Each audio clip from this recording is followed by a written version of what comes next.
चुरोट छोड्ने बारेमा सबैले एउटै कुरा भन्छन्, किन छोड्ने भनेर क्लियर बनाऊ।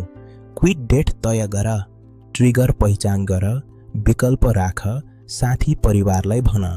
व्यस्त बस, विड्रअल बुझ, गल्ती भए पनि नछोड, रिवार्ड दे। यो सबै कुरा सही हो, सबैले यही भन्छन् र यो युनिभर्सल एडभाइस हो। तर म चाहिँ अर्को कुरा महसुस गर्छु। चुरोट खान मान लाग्ने बेला जुन तलब उठ्छ नि, त्यही क्षण सबैभन्दा इम्पोर्टेन्ट हुन्छ। अरू भन्छन् त्यो क्रेभिङबाट भाग, तर म चाहिँ त्यो क्रेभिङलाई हेर्छु।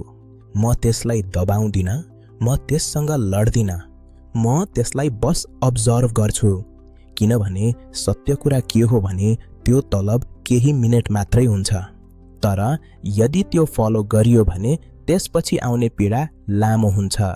सास फेर्न गाह्रो हुन्छ, शरीर भारी हुन्छ, एनर्जी घट्छ, मन कमजोर हुन्छ। त्यसैले मैले सिकेको कुरा फरक छ।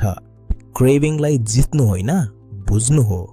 त्यो तलब आउँछ जान्छ, तर म स्थिर बस्छु र बिस्तारै त्यो क्रेभिङ आफै कमजोर हुँदै जानेछ। त्यही क्षणमा फ्रिडम सुरु हुन्छ।